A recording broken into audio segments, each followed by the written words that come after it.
deficiencies. It's not a joke, but it's not accurate. See, the thing is, there's people, I don't know how to, I'm trying to reframe this in a polite, positive, loving way. There's so many people in the world, including Oprah Winfrey and Dr. Perry and Jay Shetty and many, many, many names out there. But it's not about name dropping and calling people out and correcting people. It's about giving some insights and some other perspectives on my thoughts on early childhood trauma and inner child problems. And this is going to be deep. Okay, so I talk like this with my children and my family, and I'm going to be discussing rape and molestation. If you don't want children to be around, let them go. And if you're uncomfortable, you don't have to watch this. My son will be joining, but I'm going to be,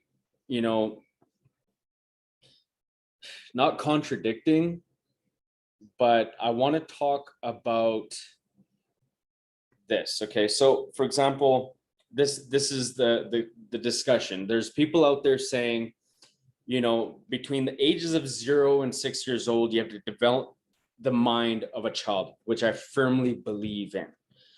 But the way they're framing it, they're saying, you gotta have that love, that harmony, that protection, that inner peace, that joy. Yes, from 0 to 6, otherwise you're screwing them up. They're gonna be messed up their entire life. But how is it that they became how they became?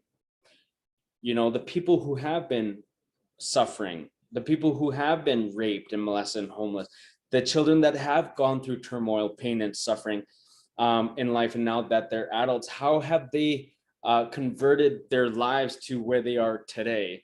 That's my point, right? So if we just start implementing and taking this wisdom and this knowledge and start applying it to children from 0 to 6 years old, like, oh baby, it's okay, I love you, and comforting, that's fine. Yeah, you gotta be a chameleon style parent and provide I believe I provide the suffering, the pain, the turmoil, the heartache, the love, the opportunities, the affirmations, the manifestation, all of it integrated into parenting in order to develop my children. Through pain and suffering, we can learn, and through wisdom, knowledge, and education, we can learn. There are children out there that are being raised correctly and loving and kind, and no hitting, no slapping, and just, and that's fine.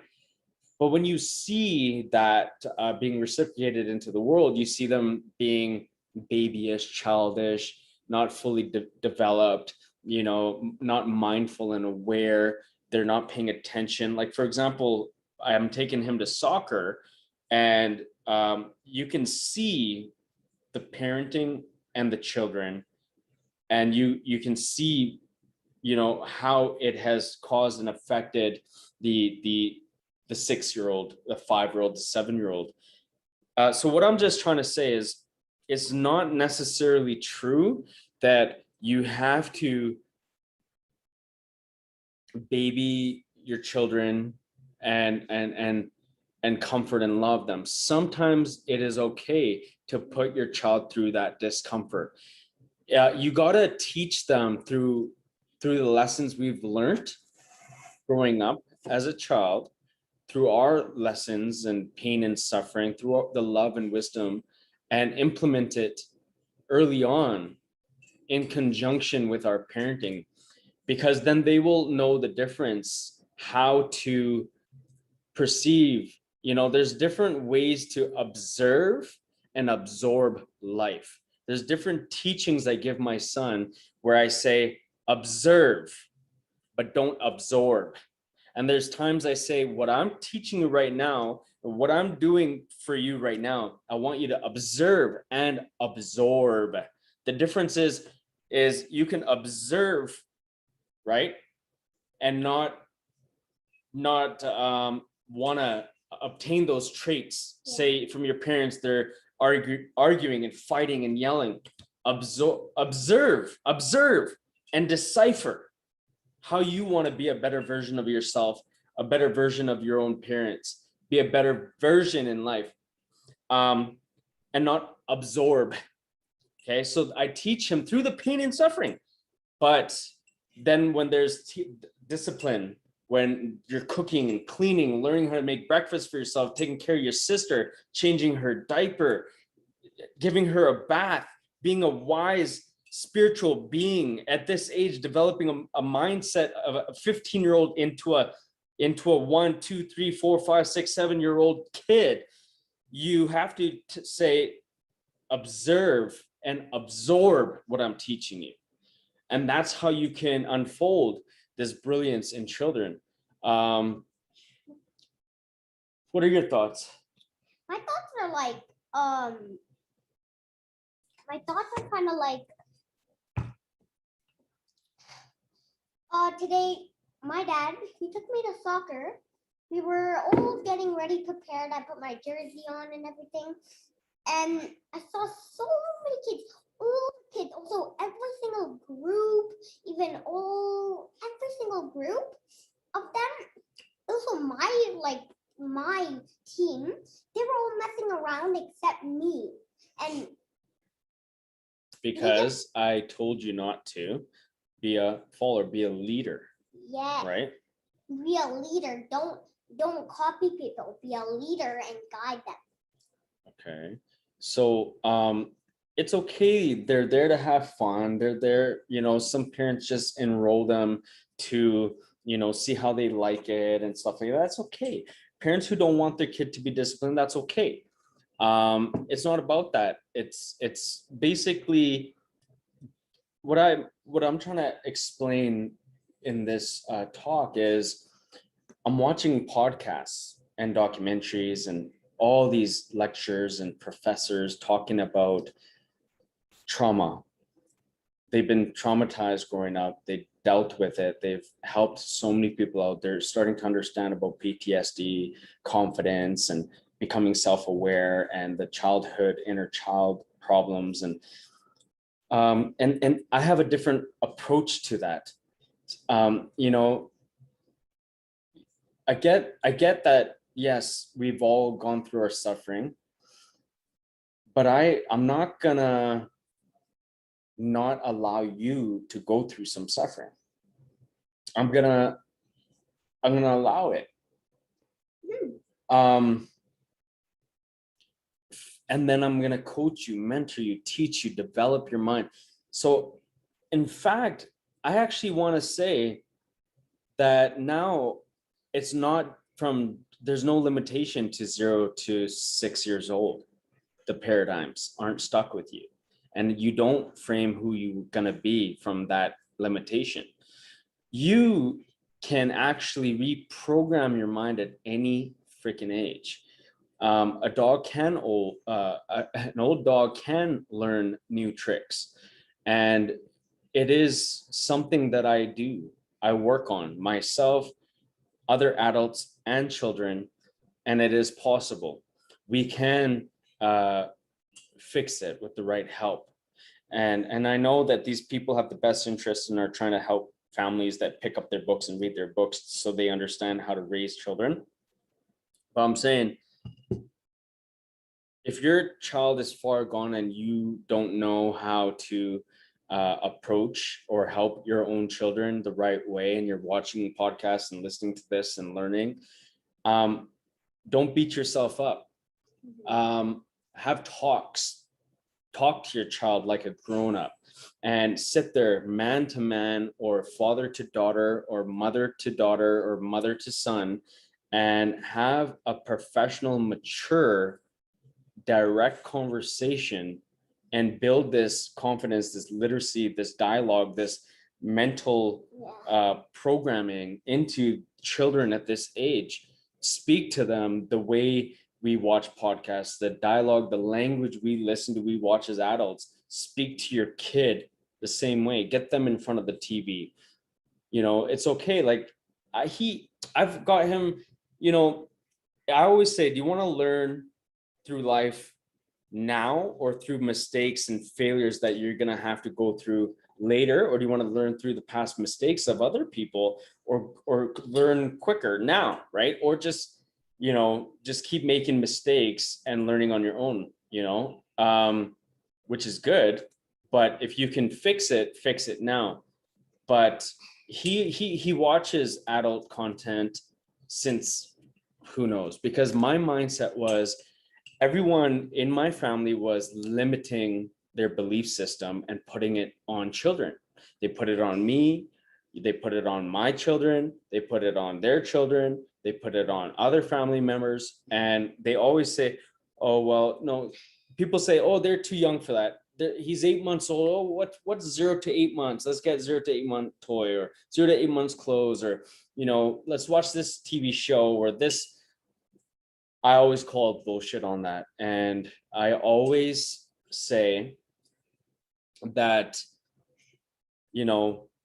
I got my son a 4-year-old toy when he was born.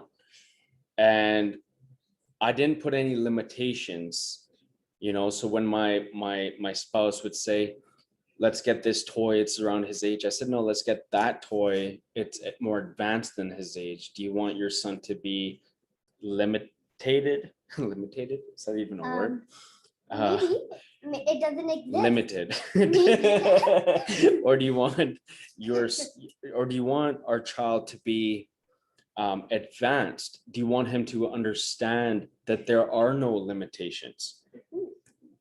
I said limited. I'm tired. Yeah, he's tired. But Yeah. I shouldn't say that. Okay. Limitation? Yeah, limitation. I'm the best. I'm the best. I coach him too, because sometimes I learn so much from my children. Yeah. You can learn so much from children. I've learned so much from my daughter's 2 years old. She's literally like a 6-year-old girl.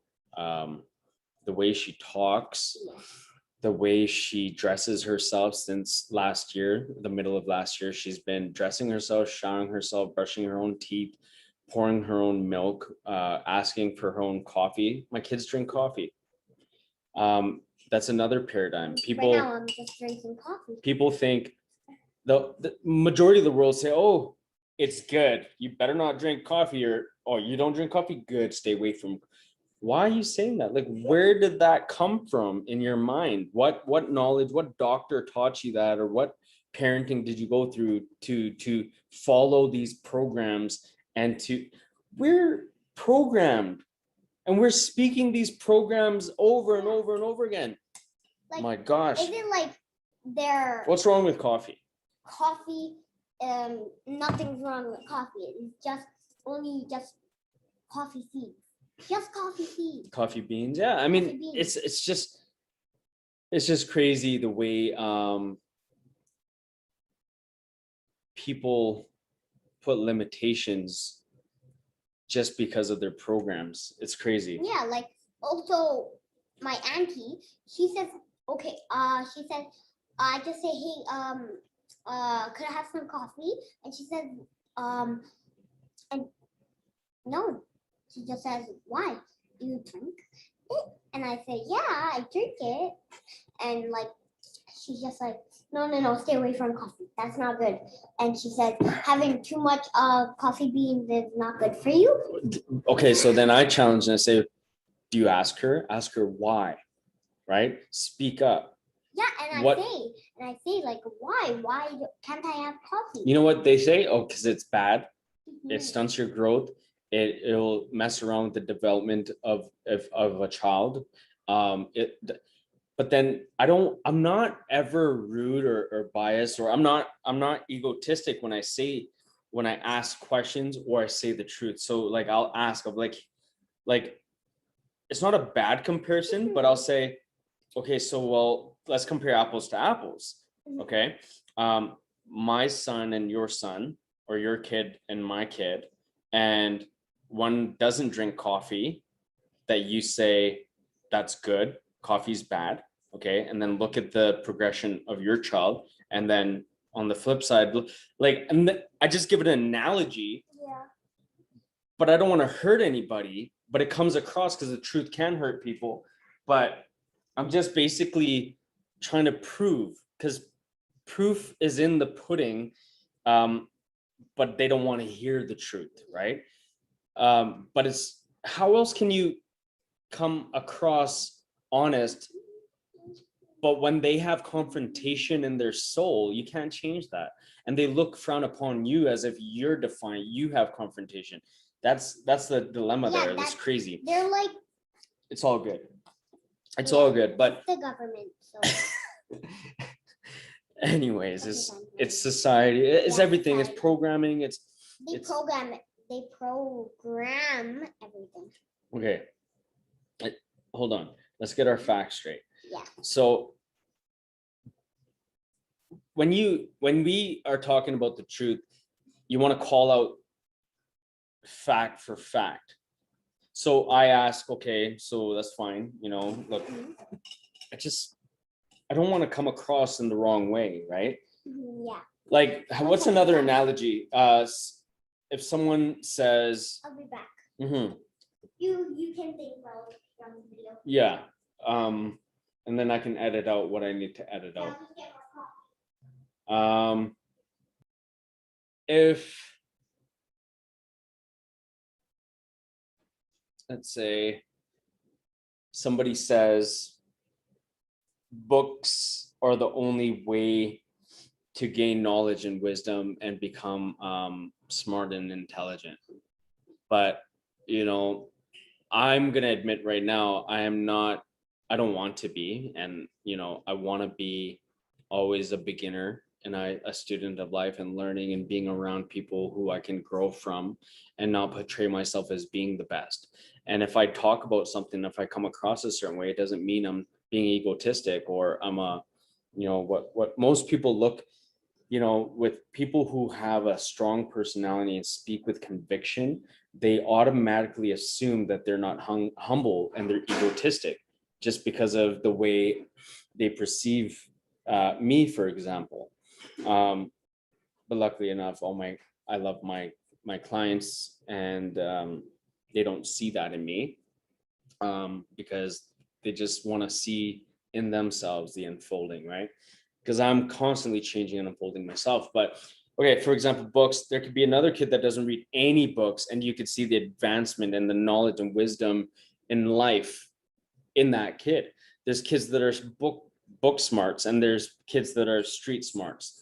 And there's people who are just so intuitive and empathic. There's so many ways that people can have advancements in this world. So never judge a book by its cover, never judge people, and never pinpoint your opinions on other people. Okay. Non-judgmental. Try to be, don't drop anything. Like he gets it. Like, I am very dominant and strict. He's very open. Open and yes, loving and kind and trusting and caring, but I'm all things and no things at all. Like, I'm open to everything and attached to nothing. I'm very chameleon type. I'm not set in my ways. If I was one day and tomorrow I'm open to something else, I will change it. That's the type of person I am. So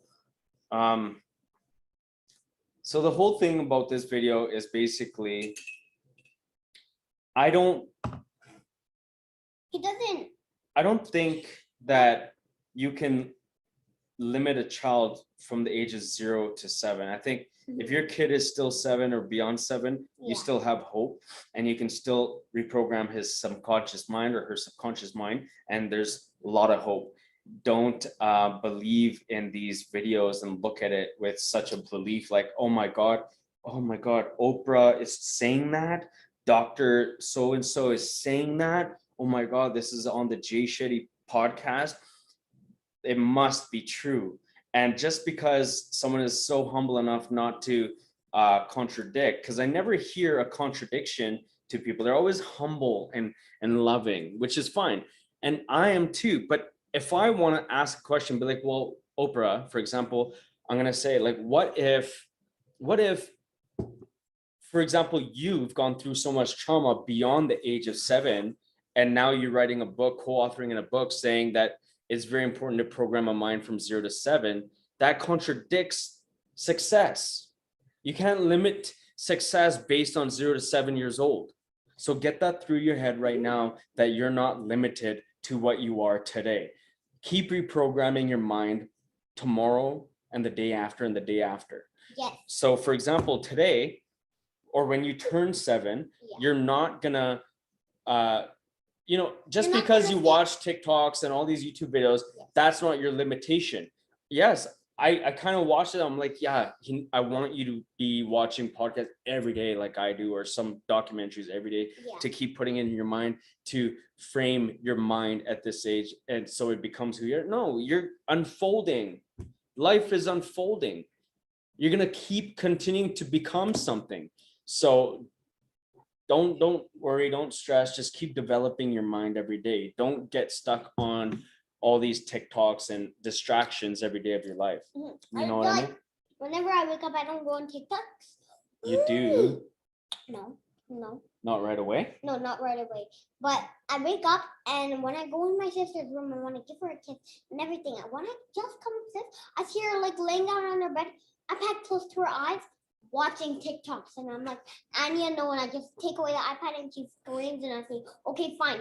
But after maybe 5 more minutes, I'm taking away the iPad because you can't have any more TikToks in your head. My daughter is 2 years old, and she is making TikToks already. She's so advanced. She observes, she knows what she likes, what she's interested in. She knows how to go, like any kid does, on Netflix and YouTube and pick their videos and search and click Siri or Alexa, play this, play that. See, they know how to, any child is capable and possible to create their destiny and their own karma and their purpose in life.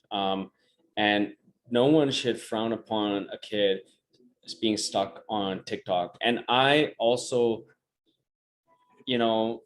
feel that I don't want it either, but I reframe and I look like at how it's educating my daughter. Yes, too much airtime or too much screen time, I try to limit that as much as possible, but I look at the bright side. What are they gaining? How are they learning? Is this developing her? Is she advancing, or does she not have any common sense? There was a guy here, he was a builder for the new home builder, and he came, and he has no children. He's very smart into science and biology and all this technology, and he studies a lot. He's a super intelligent guy. And I was just not challenging him, but listening to him. And he was trying to tell, he didn't know about my parenting or about my children, but we brought up the conversation about TikTok and children. And he said that's very bad, and it can cause this cognitive dissonance where children grow up without common sense. And I had my time to share my opinion, and I said, that's not always necessarily true.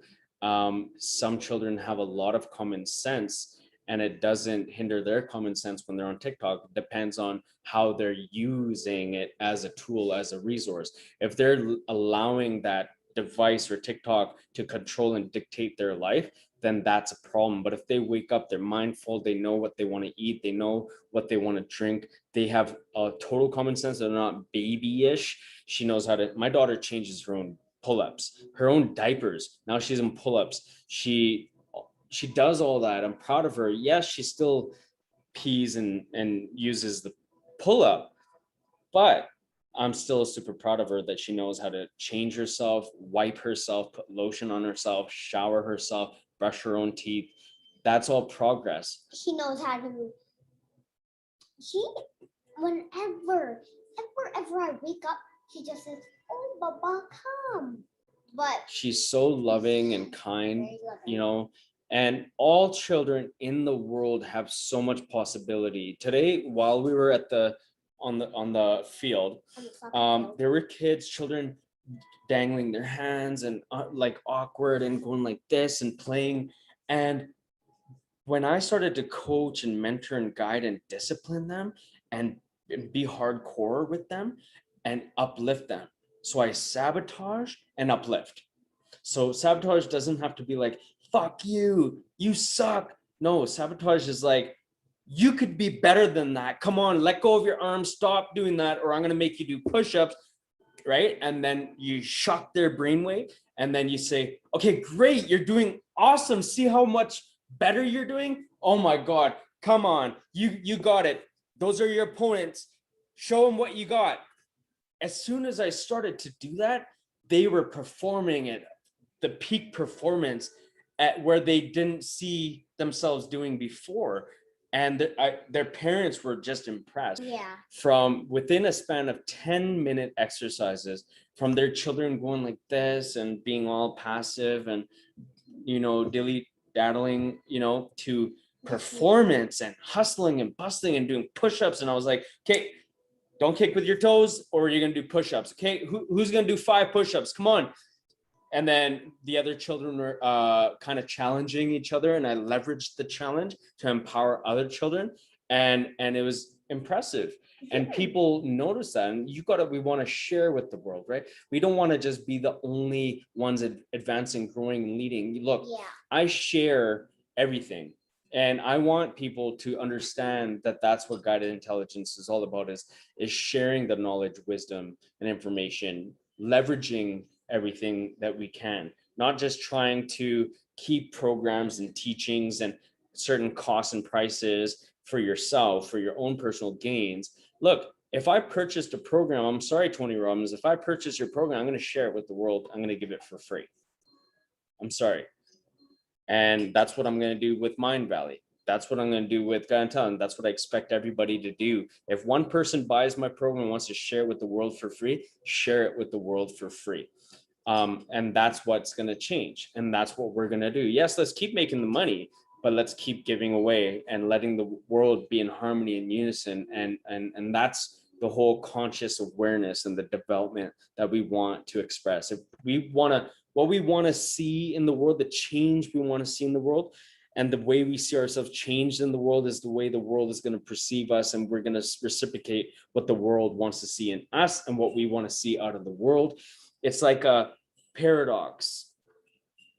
The things that we want to attract in the world want us as much as we want them, but the more focus we put on it, the less it comes to us. The less focus we put on it, the more it comes to us.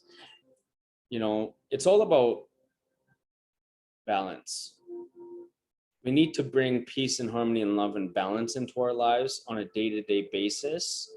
And what we want will want us, and it will come to us. But we can't lay down and beat ourselves up over what happened yesterday. We can't go to bed with our emotions inside. We got to detach and surrender and let that shit go. If I got in an argument with my partner, I got to detach, not go to sleep miserable and anxiety. That's not who we are. That's your inner child, a trauma that you went through that you didn't release, about your mom and dad and your ex, or your past relationship, or your relationship with your current partner, about past memories you guys went through that is still holding on strong, that you haven't let go of the resentment and the pain. That's why some people still go to sleep with emotion, anxiety, and want to break up and leave each other, and all these problems occur is because you haven't done your own personal inner work, and you're depending on your partner to change and change and change. So you change. It doesn't work that way. You change yourself for yourself. I know I like to share so much stuff and talk about so many different avenues. And when I do coach and people ask me specific questions, I stick to the topic. But when I'm just here like this, I dilly daddle. Sorry, I talk like so many things, but I hope it's making sense. That's just my personality. And you know what? If I went to the doctor, like parents usually take their kids early on, because I've been like this my entire life, they said I had ADHD. Did I listen? Did I take the medication? Did I let my parents dictate that? No. Do other parents do that for their children? Yes. Do they get self-diagnosed? Yes. That's what I say. Stop doing. stop thinking you are a problem. There's nothing wrong with you. Nothing is wrong with us. The doctors are giving you the bad stuff. They're trying to make you worse. Not all doctors, Baba. Yeah, not all doctors. See, listen, I say impactful things, but you gotta recognize that you're a smart kid, but you're trying to be loving and honest, right? But look, there are loving doctors out there, and you'll feel it when you see it. And when you go through the experience yourself, you're not going to say it so directly. You've met loving doctors, right? You've met good, kind, generous doctors that understand about life and personal growth and don't want to medicate you and diagnose you. We know there are doctors like that. And we do know there's doctors out there that are just programmed and following the Medicare system, the contradiction system, the lie system, right? That's all they know, all they've been taught. And they just are happy making that day-to-day living. They haven't got out of the matrix. Yes. And speaking of Matrix, you haven't even watched Matrix yet. Yeah, You gotta understand what the Matrix means. What does the Matrix mean to you? It means like there's glitches, glitch in the matrix. So like there's a lot of glitches in the matrix. I saw one. Okay. I saw one day an airplane just in the sky just flying so close. What? Yeah. Okay. Yeah. So you think glitches are just, you think Matrix is just glitches and airplanes being stagnant or hovering, or you thought you saw a star, then maybe it's the UFO or satellites are sending signals. Yeah, it's not just that. Look, okay, this is more than that, okay? Okay. I'm gonna come closer. Okay, so this is about tanned, eh? Okay, so this is about the system. Imagine me and mom left each other. Imagine, okay? Don't create the imagination. Don't live in that. Don't live from it. Like I teach, Neville Goddard teaches, when you visualize success and you want to manifest, live from it. Be there like you already have it. But when you think of terminal suffering, don't do that. Okay, so I'm just saying, just if it did, okay, it's not whatever. Okay, whatever. If that happened, right, you would go through life on your own. You would grow up, you'd be whatever, and you'd be like what I went through, okay, which you don't want. So get that shit out of your head and manifest something different, okay, and live better and start disciplining and talking to us better and guiding us, okay? Okay, so now, for example, and I say that to him because when children see an argument, they think it's a fight. And they go quiet and they get in their mind. And I end up having to mentor and coach them through it. But the thing is, when you speak conviction and confidence into a child, where the child can not step in, but they can speak up and give their wisdom and knowledge and 2 cents, that's empowering a child.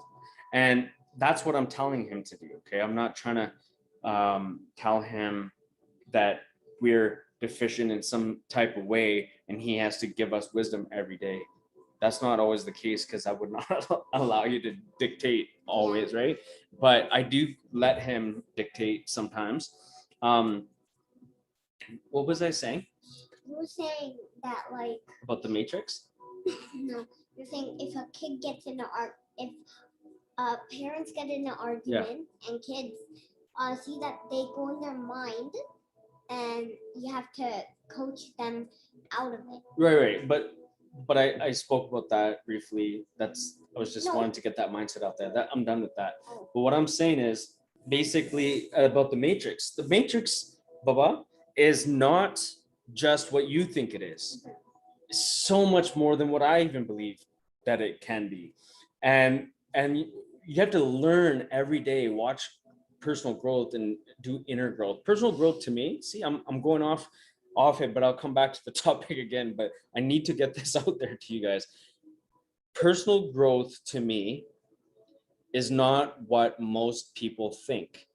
See, I was coaching my stepdaughter and she dropped the ball, and she thought personal growth was podcast documentaries and reading and doing all that stuff. Personal growth is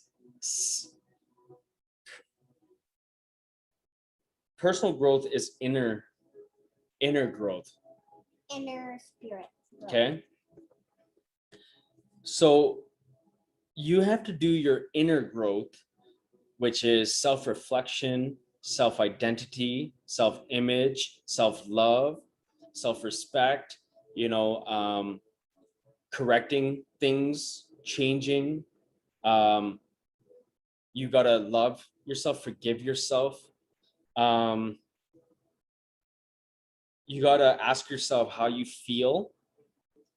Respect your emotions, your thoughts and feelings, but know that they don't serve you and it is not who you are.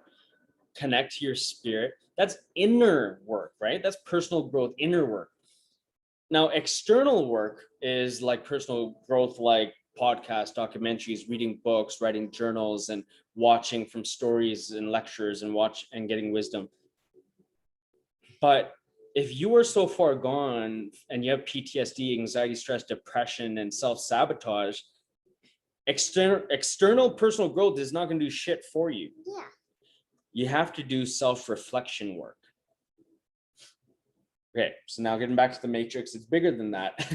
It's matrix, then personal growth, matrix, personal growth, matrix.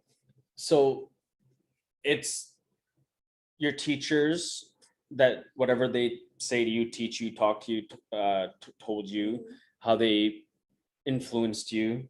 Whenever you've gone to a doctor with me, whenever you got your checkups, whenever you went for your allergy test, those are programs and paradigms and whatever it may be your beliefs, right? So if you went to one doctor for a test, for your allergen test, and you ask, oh, am I allergic to this? And they give you their opinion and you lock it in your mind. If you lock it in your mind, you're blocking yourself from more personal growth afterwards because you believed one person. But if you take it and observe, and don't absorb, observe, and you say, okay, maybe I'm going to get a second opinion. One day I'm going to meet another allergy person. They might teach me more stuff. Then you're unlocking your mind from an early age. Unlock your mind now. Don't lock it based on one police officer, one lawyer, one doctor, one judge, one podcast, one teacher, one dad. Yeah. You can learn from many dads. You know how many dads today you would get coached from another coach? Also, because you were doing Robbie, you were going around with different setups there, and there was different coaches. They're all parents. I'm not the only parent in the world that you should learn from. You can learn from everybody, right? You can learn from every child, right? So that's what I'm saying. That's part of the matrix. Get out of the matrix. That's your own matrix. Matrix is your mind that we put in as this closed circuit. And we get so locked up into this closed circuit that we think that's what everything is. But once you unleash and you want to discover the universe, you got to know who you are within to understand more of the universe. You have to understand inside of you first before you want to explore the universe. You need to understand everything. Wait, I need to talk about like locking up everything. And I lock it up in my mind, I will not fit no personal growth into my mind. I won't try fitting it. But if I make room for the personal growth instead of all the things that I don't know. So it's kind of like They'll come to you. You're doing good. No worries. It's kind of like locking a bike up, but you lock it up in your mind. You lock a word in your mind, and I'll give an example. So like, I have 2 bikes. I lock them up every time I go inside, and I do that. I lock it up again, but in my mind. But that's a word. and it actually, like, whatever I don't know, and that's true, and that's actually personal growth, and my dad didn't tell me, then I wouldn't know that. So how can I do it? Like, Yeah. So you're saying, oh yeah, it's like I don't know. I don't know. I don't know one, like, I whatever. know. I know. Yeah, but no, it's gonna be like something Okay, else, okay. but not personal growth. So like, if I didn't know, like, if I went to a store and I didn't know what the owner said, like what the owner of the store said, he said like, you can have this, you can have that, and I don't know that. Get to the point. What are you trying to teach? You can go ahead and talk on the No, you're doing fine. You were trying to just bounce off of what I was saying and trying to give teachings and stuff. So I cut him off sometimes and I give him opportunity to speak, and then I reframe his mind because he limits himself by thinking he knows the answer. And that's what he was trying to say. He locks his mind. And then if he did something wrong, then I unlock his mind and I try to coach him and teach him for him to understand better. But you do that to yourself. Whose problem is that? That's your own problem. So you have to stop thinking you know everything. And I think that your audience will admire you for failing. It's okay to fail and grow, but you have to humble and admit and say, okay, I'm messing up, or okay, you could take over. But no, you're modest about it, about accepting it, and that's great, because I never used to be, and now I am, where I can sit there in front of someone belittling me or trying to put me down, and it's like, that's on you. Where before, any form of talk with me was a form of attack. So if college students, friends were joking amongst themselves with me, I would take it as a personal attack and get offended, and it was crazy. I couldn't keep any friends. But what he's saying is basically, don't lock up your mind. Always ask and be open to seeing if you did something correctly or the right way the first time or the wrong way the first time. Don't think you're doing things the wrong way or right way. Just be open to everything and attached to nothing, and be a sponge and observe and absorb life as it goes.